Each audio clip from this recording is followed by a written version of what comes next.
Morning मित्रांनो, नमस्कार.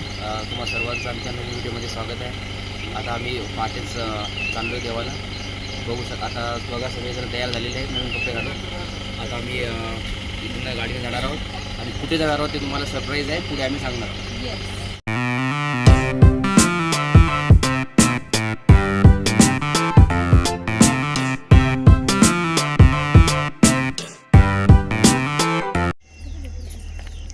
चला तर मित्रांनो, आता आम्ही आलो आहोत अक्कलकोटला. श्री स्वामी समर्थ मठ इथे आलो आहे दर्शनासाठी. चला आता आपण मठाकडे जात आहोत श्री स्वामी समर्थ यांच्या. सध्या आपण अक्कलकोटला सोलापूरपासून जवळजवळ 30 ते 35 किलोमीटरच्या अंतरावरती आहे आणि इथला प्रसिद्ध असा हा मठ श्री स्वामी समर्थांचा.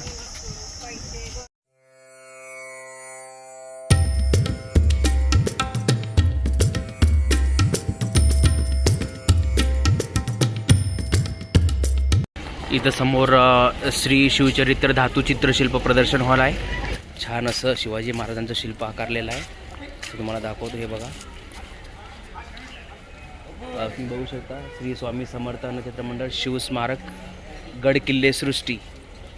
संस्थापक अध्यक्ष आहेत जन्मेजय राजे विजयसिंह राजे भोसले.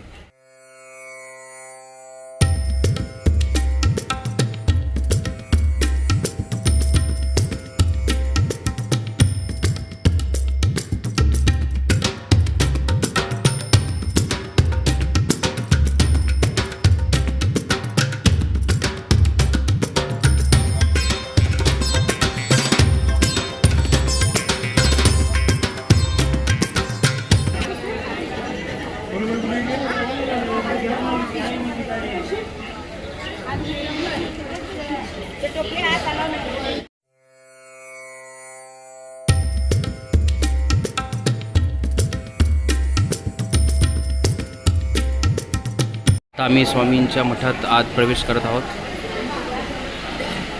सोलापूर जिल्ह्यातील अक्कलकोट येथे श्री स्वामी समर्थ महाराजांचं मंदिर आहे. मंदिर हे एका वडाच्या झाडाच्या भोवती बांधलेले आहे. ह्याच झाडाखाली बसून श्री स्वामी समर्थ ध्यानधारणा करीत व भक्तांना उपदेश देत असत. भिवू नकोस, मी तुझ्या पाठीशी आहे, हे घोषवाक्य श्री स्वामी समर्थांचेच आहे. मुंबई जोगेश्वरी येथील स्वामी भक्त ओंकार वाघ यांनी सुमारे 40,000 पंचमुखी रुद्राक्षांपासून साकारलेली स्वामींची प्रतिमा अक्कलकोट येथील श्री वटवृक्ष स्वामी महाराज मंदिरात शेजगर समोरील परिसरात स्थापित करण्यात आलेली आहे. गुढीपाडव्याच्या मुहूर्तावर या रुद्राक्ष प्रतिमेचे अनावरण मंदिर समितीचे अध्यक्ष महेश इंगळे यांच्या अध्यक्षतेखाली संपन्न झाले.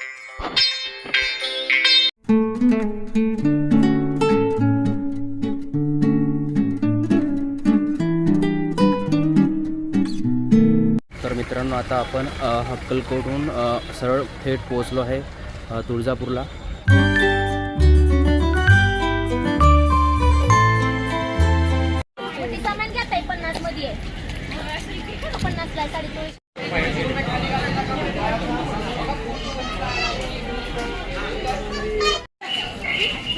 बाहेर पाऊस पडत आहे आणि आता चहा प्यायला आपण थांबलो एका ठिकाणी आणि चहा पिऊन झाल्यावर आपण मंदिरात जाणार आहोत.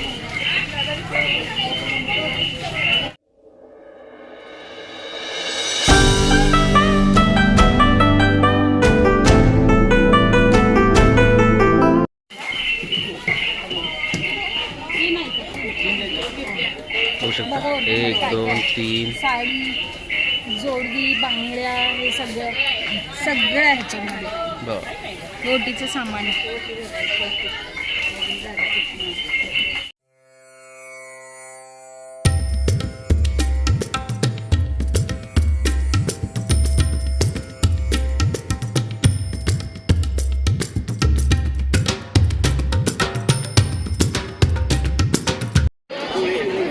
चला, आपण आता प्रवेशद्वारापर्यंत पोहोचलो आहे.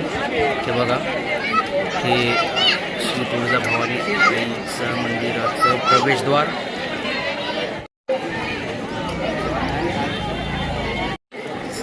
चला तर आपण आता आत प्रवेश केला आहे. आता आपल्याला रांगेत लागायचं आहे.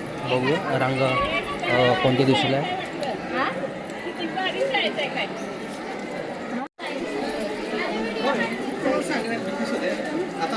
चला आपण आता मुख्य मंदिराच्या दिशेने जात आहोत. प्रवेशद्वारातून आपण आत प्रवेश केला आहे. तर सर्वजण आत जात आहे. आता आपण आत जाऊया. खरं तर इथे मोबाईल वापरण्यास बंदी आहे, परंतु प्रशासन मला इतकं काही सक्त किंवा स्ट्रिक्ट आहे असं वाटत नाही, कारण लोक सर्रास मोबाईलचा वापर करतात. म्हणून आपणही त्या गोष्टीचा फायदा घेऊन व्हिडिओ शूटिंग करत आहोत. जेवढं शक्य होईल तेवढं मी तुम्हाला हे मंदिर दाखवण्याचा प्रयत्न करतो आहे. आता आपण पोहोचलो आहोत तुळजाभवानी देवीच्या मुख्य प्रवेशद्वारापाशी आणि आपल्याला आता इथूनच आत प्रवेश करायचा आहे. धाराशिव जिल्ह्यातील तुळजापूर हे महाराष्ट्रातील प्रसिद्ध देवस्थान आहे. बालाघाटातील एका डोंगर माथ्यावर असलेले हेमाडपंथी धाडणीचे असे हे तुळजाभवानी देवीचे मंदिर. तुळजाभवानी देवीस महाराष्ट्राची कुलस्वामिनी असेही म्हणतात. नवरात्रात येथे मोठा उत्सव असतो. भक्तांची गर्दी असते. तुळजा हे त्वर्जा या शब्दाचा अपभ्रंश आहे असेही सांगितले जाते. सगळेजण रांगेत लागलेले आहेत. आपल्याला त्यांच्या पाठीमागे उभं राहायचं आहे. बघा 2-3 रांगा आहेत. बघूया किती वेळ लागतो आपल्याला.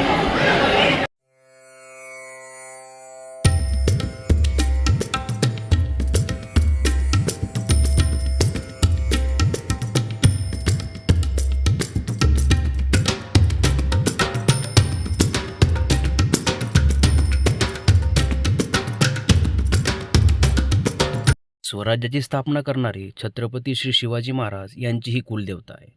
या देवीच्या आशीर्वादाने शिवाजी महाराजांना प्रेरणा मिळाली. देवीने महाराजांना दृष्टांत देऊन महाराष्ट्रावरील दुष्टचक्र निवारण करण्यासाठी भवानी तलवार दिली होती अशी आख्यायिकासुद्धा आहे. मुख्य मंदिराभोवती मोठे प्रांगण आहे. आजूबाजूला प्रशस्त ओवऱ्या आहेत. मंदिराचे बांधकाम हेमाडपंथी आहे. तुळजाभवानी मंदिरात प्रवेश करण्यासाठी 2 मोठी प्रवेशद्वारे आहेत. एका प्रवेशद्वारास राजे शहाजी महाद्वार तर दुसऱ्या दरवाजाला राजमाता जिजाऊ महाद्वार असे नाव देण्यात आले आहे. देवीच्या मंदिरात जाण्यासाठी दगडी पायऱ्या आहेत. आम्ही दर्शन घेऊन बाहेर पडत आहोत. आम्ही आता इथे जेवायला थांबलो. संध्याकाळची वेळ आहे आणि आता आम्ही घरी जाणार आहे. बघा हॉटेलचा ॲम्बियन्स खूप छान आहे.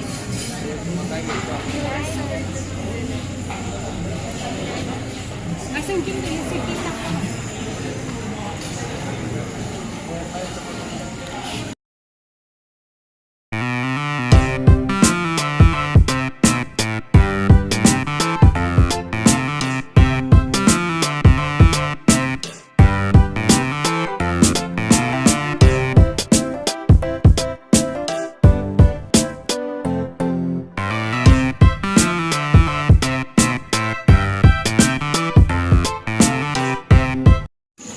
जेवण आलेलं आहे. सर जेवण करत आहेत.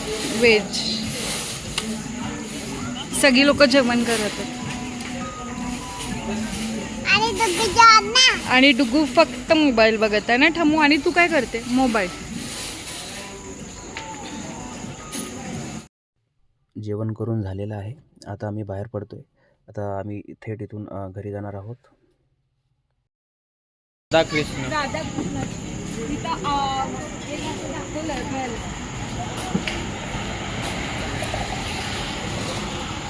आर्टिफिशियल पण छान आहे. कोणतं हॉटेल आहे?